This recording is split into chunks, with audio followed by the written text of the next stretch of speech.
All right, go ahead, Pam.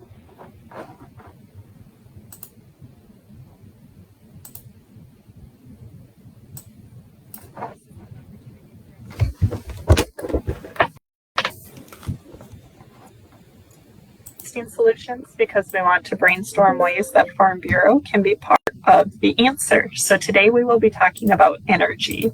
And as a reminder, if you have any questions, please submit them through the comment section on Facebook.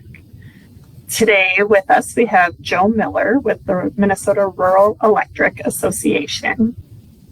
Joe is the Director of Communications and has been in this position since January of 2023. And prior to that, worked 30 years in communications and marketing at 2 distribution electric cooperatives.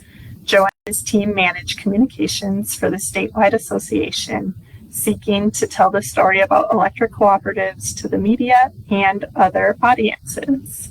So welcome, Joe. Let's just check in to make sure we're good here.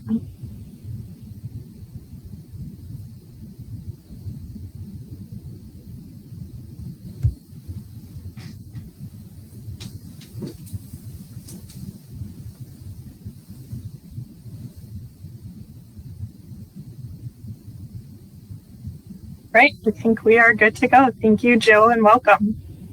All right, thank you. Yeah, it's good to be here today. And with me also is Ryan Johnson from our office. He's our communications specialist, and wanted him to join us as well. He's got a good legislative background and stuff, and what questions we might ask today. Let's see, I will share my presentation, try this out here, and let's see if I go like that and then show it. Will it still show that screen? There we go. You can see the slides, I assume, the title slide anyway.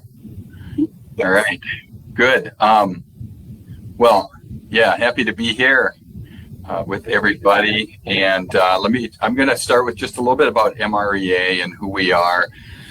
So we're the statewide association representing rural electric cooperatives, and there are 50 rural electric cooperatives in Minnesota. I'll talk about details of those in a little bit, but we have 15 employees, and we provide educational opportunities, communication and legislative representation at the Capitol, and we do safety training for our co-ops across the state, which you can see there on the map. We have 5 employees that go around the state, and all week long they're out every week doing training and stuff with our cooperatives across the state. And then we're governed by a board of directors and these are directors from the electric cooperatives across the state as well. And let's see. So these electric cooperatives serve more than 1.7 million Minnesotans, and they cover, as you can kind of see there, 85% of Minnesota's landmass. We actually reach into every county in Minnesota. And then these that you see on the screen and the map, there's 44 distribution cooperatives. And the distribution cooperatives are those that are like the retailers. They're connected to your homes and your businesses and providing the power. And if you call their member services department to talk to somebody, you're calling locally there. We also have 6 generation and transmission companies that provide the power to these 44 distribution cooperatives. So the 6 generation and transmission companies, they are the wholesalers. And my next slide, I'll talk a little bit more about that so you understand that a little bit. And let's see. Yeah, and you can see some of those logos out there. Hopefully, I'm sure some of you are served by these by the different cooperatives out there. And so this is a slide just breaking down the entire system. On the left of this system, you'll see is really the big infrastructure, your generation and transmission portion of the utility grid. That's going to be your power plants, any kind of generation, coal, natural gas, wind turbines, solar, all of that the generation, right? And then the transmission side of things, getting that power to the substations for the local electric distribution cooperatives. And so those are usually they're big steel towers, not always, but that's the generation side of things. And then the distribution side as I said, is really the retailers. They pick up the power at their local substations, and then from there, they've got the power lines that they bring it to your homes and businesses. So just so you understand the difference, and for short, we call generation transmission companies G&Ts, of course. And so that's a little bit of inside baseball, but so you understand the terminology. And one important fact to know about electric cooperatives in Minnesota is that they serve the fewest number of consumers per mile of line. And this graph on the right kind of shows that member-owned electric distribution cooperatives across the country, they average only 7 members per mile of line. And you can kind of see the average amount of money they might bring in for that mile of line, where investor-owned utilities serve 35 and municipals serve about 47, since they serve the cities, right? And not a lot of other countryside. So what that means is that even though the infrastructure, everybody builds a mile of line, electric cooperatives only have they have less revenue coming in for that mile of line. And which is the reason, right, why investor-owned utilities did not want to serve the rural areas back in the 30s when FDR, I won't go into a lot of history here, but that FDR with the New Deal, wanted the government to provide low-interest loans to serve the rural countrysides, because at the time hardly any of the countryside was served. In fact, rural Americans in the mid-1930s, only about 90% of rural America did not have electricity at the time. So FDR went to the investor-owned utilities and said, "Hey, serve the countrysides. We'll give you low-interest loans." And they said, "No, there's no money in it." And so electric cooperatives were formed, and they, consumers, farmers got together and formed electric cooperatives and worked to use the low-interest loans to set up electric cooperatives. And in 1935, this is kind of what the countryside looked like for being electrified. And in a matter of just 15 years later, they covered almost all the landmass across the country by doing that. So it was quite successful for electric cooperatives to do that. And they did a great work. And I think we can thank our predecessors in this for helping make America as prosperous and successful as it has been because of rural electrification. So we are going to talk a little bit about the generation, the carbon-free bill, 2040 legislation that was recently passed in Minnesota. All right, so this is a Minnesota bill. It was signed by Governor Walz in 2023. So in February of 2023, that was actually a short time after they began meeting that year. And the legislation dictates that all electricity sold in Minnesota must be carbon-free by 2040. So that's the projection on that, or what it's calling for. The interim there are some interim targets in there. For example, 80% carbon-free by 2030 is in the legislation, and cooperatives have to be 60% carbon-free by 2030. So the ramp getting to 2040 is slightly less inclined for the electric cooperatives, and that's part of what MREA did. We worked on that to help get some changes in the legislation that would help our cooperatives. And we'll talk more about that and the costs and things that co-ops bear. So why we were pushing for some of that legislation. And now, just to know, before this legislation was passed, co-ops were already on a path. In fact, the utilities in Minnesota were on a path to decarbonize, and energy was getting cleaner all the time. And that's one of the things, great things I think about electricity, is that even if whatever appliances you hook up today, as we get more renewable energy and more carbon-free resources, the energy you're getting just continues to get cleaner that way. And so we had, like, for example, you can see on the slide there, but Great River Energy was committed to be 80% carbon-free by 2032. So, and they were on a track to meet that. But this legislation moves things up quicker and gets us to 100%. And I can tell you that a lot of utilities, I've heard talk about this on really reaching the last 10%, somewhere in the 5 to 10, 15% range. That last little bit of carbon free gets to be the hardest, kind of the hardest nut to crack. But we're getting some of the low hanging fruit is a little easier there. And what this really is calling for is really some transformational change in how we generate power.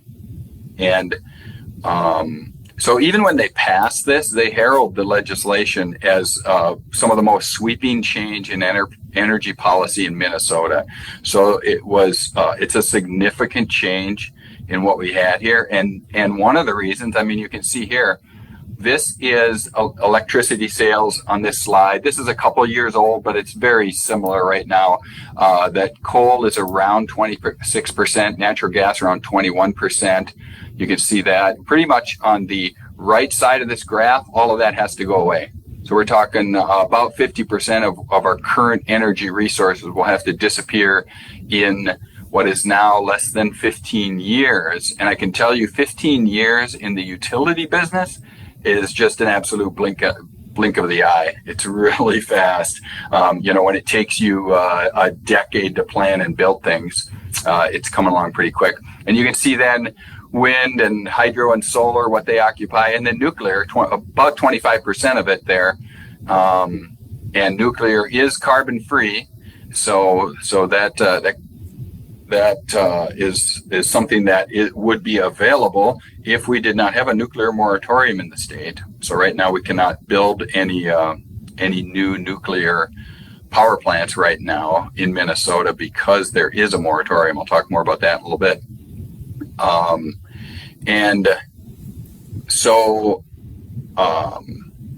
Really what it comes down to is we need some innovation to get there. And so there's technology even not yet invented that we really need to be able to achieve this goal. Batteries are coming along. They're not quite there. The battery storage that is out there is and in use as for utilities right now. There's some of it. It's 4-hour battery sources. And at Great River Energy they've broken ground and they are working with New Form Energy to look at building what is known as a 100-hour battery. And that would mean that you can discharge the power over 100 hours. Typical batteries, lithium-ion batteries, they're discharging those in 4 hours and that's it. Then you're out of power. And so with the 100-hour battery, that gives you several days of being able to to distribute the energy from it over that amount of time. But batteries aren't just not going to be the complete answer either. Renewables and batteries are just not going to make the whole, make it completely achievable as well, because one of the things we really need is generation. I mean, batteries are not generation. We need generation that you can call on when you need it and run it for as long as you need it as well. And so some of what this poses now, just some reliability challenges that we're actually seeing in the country. I'll talk a little bit about those. I can tell you reliability is a huge priority for electric cooperatives. I mean, we've got to be reliable power. Nobody wants lights blinking up, and so that's one of the major priorities of cooperatives is providing reliable power. And I can tell you they do care about it. I've talked with people at cooperatives across Minnesota and different places in the country. And as Pam said, I worked at 2 different distribution cooperatives over the years, and people at co-ops, they do care about providing power and providing good service to their membership. I can tell you that they really do care about it. It's a great place to be working and stuff. And so,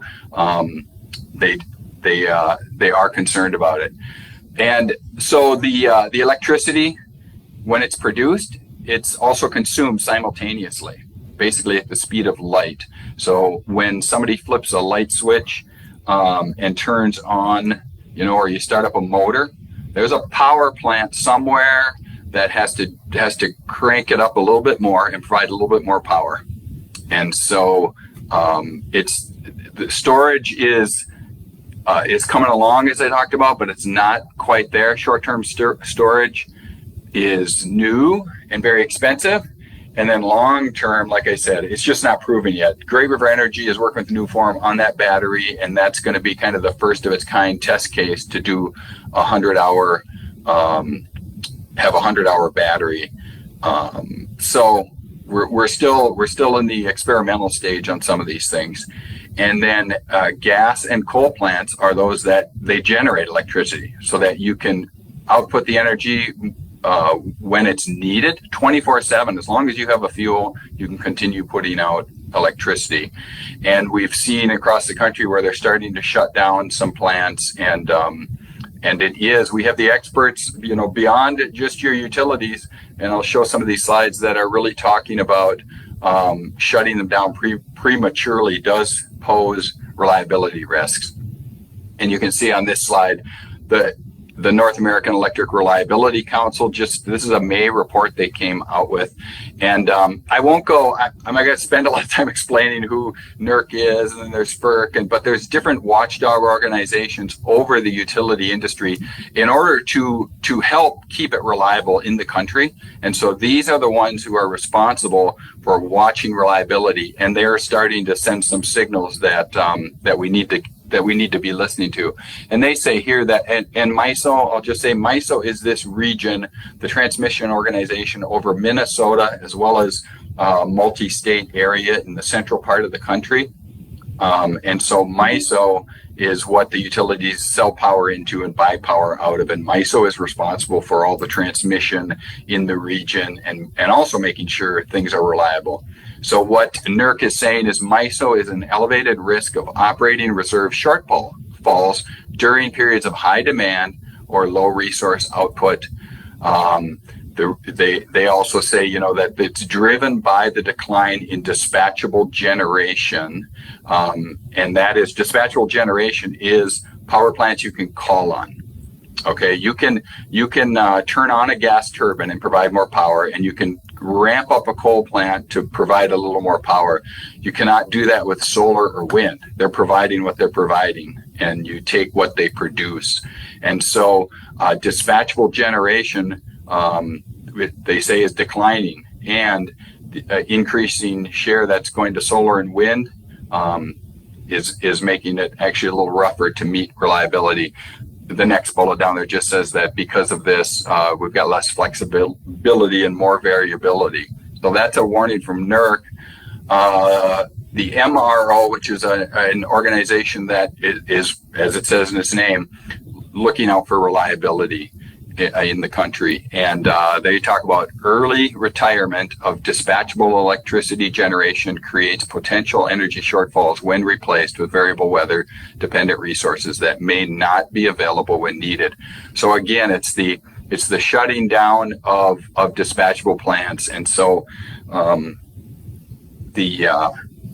we've just got to be aware of that. And building more wind and solar, they're part of the mix at MREA and our cooperatives in Minnesota. We're really about using a variety of generation sources as needed, as what we need to provide reliable power. And so we can, even the chairman of FERC is talking about shutting down generation too fast. And so we've just got to be aware of some of these warnings. And so as utilities, each utility is responsible for what they, to meet the needs of their consumers. And so the utilities are certainly working on that. Our generation transmission cooperatives are all aware of the need to meet the 2040 bill. And if you talk to any of them, they are all working on it and building resources or transmission lines, as you're probably aware of in some in Minnesota, to help distribute the energy where needed to meet that goal. That will continue. And like I say, we've got like 15 years to do that. I touched on this, one of the legislative priorities we have, and nuclear would be a great resource to help meet 2040. Now, we would not probably be able to get a plant built by 2040, but as soon as possible would be a great goal, because nuclear energy, as we said, is carbon free, and you can see the value of some of it, the resource. The power potential that's in nuclear energy is incredible, the small amount of place it takes up, and just the amount of land it uses compared to other resources.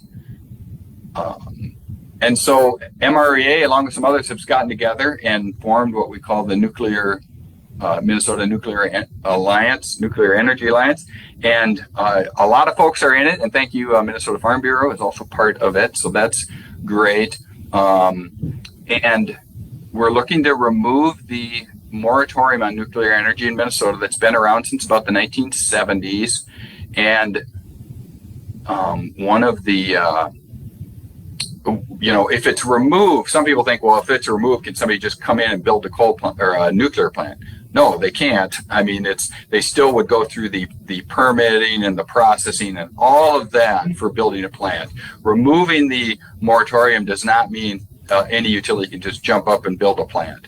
It's just right now, it's like you can't even talk about it. You can't plan for it. You can't do it. And one of our generation and transmission cooperatives, Dairyland Electric, is looking at investigating the possibility of doing a nuclear plant. Well, they're not even looking in Minnesota because we have this nuclear moratorium. And the other thing about nuclear, I'll just highlight here, the small modular reactors. Now, they're known as SMRs. Those are, as it says, smaller reactors. But the nice thing about them is they're, at least potentially, they're not necessarily, this is more technology they're still working on, but they are small in that you could put them in a location, they might be up to about 300 megawatts. And just to compare that to a plant like the Becker plant is, I want to say before they shut down Unit 3 was something like a 1,400 megawatt plant, somewhere in there. And so these are 300 megawatts. You can put them closer to a location. You would need less transmission lines to run them. And they're very safe in that they have a passive safety system that would be built into them. So if anything goes wrong, they shut down. There's a lot less nuclear energy stored, at the site or on as part of the processing, as part of the generating the electricity. So they're really amazing to be as a potential energy source, but they're not quite ready for prime time yet. But that would be a great thing if we can look at nuclear energy down the road as well. So just kind of wrapping up in summary, cooperatives are working to reach the carbon-free goal by 2040. We have a primary obligation to provide reliable power, and as I said, your co-op people do care about providing reliable power. We're not for profit, and so that means all the costs of any new generation, anything we have to build to meet any legislation, has to come out of the pockets of our member owners. Unlike other utilities that can go to investors or whatever for sources or get a guaranteed rate of return on anything they build, investor-owned utilities, they can get a 10% return on anything they build, guaranteed. And so we're not like that. It's coming out of the pockets of our members. And so we're very cost conscious that way. And again, just summary, we need to make sure we do have our baseload generation and don't get rid of that. So, real quick, before I take any questions, I just want to put in a plug for any programs at your cooperative. You guys are, if you want to save some money on your bills or help with the demand curve, keeping the peak down, talk to your utility about your electric cooperative about different programs that they might have to help save you some money and help the grid overall. But with that, I'll take some questions if we have time for it. Let's see. Let's see. I'll stop sharing. Thank you, Joe. While we wait for some questions to come in on our Facebook page, I will start with just what would you tell Farm Bureau members in their communities? What is something that they can do to help either advocate for this issue or just work to better this issue in their own communities? That's a great question. Advocating for it, with through their electric cooperative, they can sign up for, and let's see, Ryan, is it Voter Voice? I get it right. It's okay. Voices of Cooperative Power is a platform that we use to engage with legislators on kind of issues like this. But I would say even more broadly, just getting involved with your local either cooperative in the case of most farmers, but might be a different kind of utility as well, a municipal utility or an investor-owned utility, but really being engaged and involved with the issues locally, and you can kind of impact the way, our cooperatives are, member owner run, and the boards are elected by the membership. And so people that really want to be active and involved, I would encourage folks to get involved with their local utility, whether that be a cooperative or not, because I think it's important that people stay engaged with this, because I think for so long we've taken it for granted that the lights will just come on when you flip the switch. Well, because of some of the challenges that we're facing, we don't want to be alarmists, but over the long run, it could be a different situation in the future or in certain circumstances. And so I would just encourage people to get involved. And like as Joe mentioned, we do have Voices of Cooperative Power, which is something you can look up and sign up and do some advocacy on behalf of your local cooperative as well. Yeah, they can go to our website, mrea.org, and there's a policy or resources page there. Okay. Great. All right. One question we've received is, do cooperatives offer alternative energy buyback programs with members? For example, like installing solar panels. And do these programs help with meeting any energy demand needs? Yes, electric cooperatives do offer, because really there's Minnesota state law right now that says anybody can put solar on their property and generate what they would need at their location. And if they do produce more power than needed, when that system is a 40 kW or smaller system, if there is excess generation right now, that currently gets sold back at full retail rate. But all the electricity, no matter, people don't have to build a bigger system. Really, what is best is people are building a system the size of their load, and then all the energy they offset, wouldn't have to come from the utility, and it would it'd be like offsetting their retail costs. That's one way.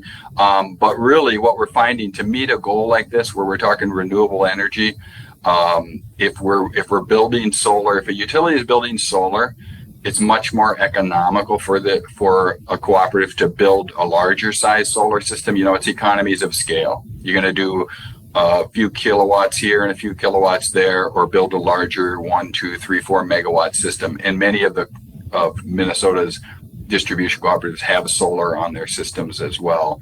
So solar is one avenue. The generation, of course, as I said, they're buying power from the generation and transmission companies. And they all have various renewable types of sources that they are using as well. So that helps. I'll say too, also on the demand side of things, I think it's very important, for people. Different cooperatives have different programs where you can save money in maybe switching to an electric water heater or some kind of air conditioning programs and rebates. And even we've gotten some programs that some of our co-ops have done to help low-income folks kind of insulate their homes and be able to reduce their energy demand just by having a more kind of efficient efficient home, essentially. And so I would point out too, on the demand side is a big part of this, because obviously if demand goes down, if people are more efficient, then the need for greater electricity from carbon sources or even non-carbon sources does not have to be increased dramatically like we're facing today. Yeah, Ryan, just to piggyback on that, that's a great point Ryan made, in that it's not as fun or as sexy as people like, but it's like, if you do things at home, insulate and caulk and take care of things that you'll see many electric cooperatives communicating about fall season, do these steps. Those really are ways to cut that usage down, and that helps everybody. Great. Thank you very much. As always, to our watchers, if you're watching this after the live stream is done, please continue to put your comments in the comment section, and we will get them to Joe and Ryan here to help us answer them in the future. But I would just like to thank both of you for joining us today, and thank you to our watchers. The recording of this presentation will be available on our Facebook page and on our website following today's recording. And this was our last episode for Harvesting Solutions this year. So thank you to everybody who was able to join us, and we hope you have a great week.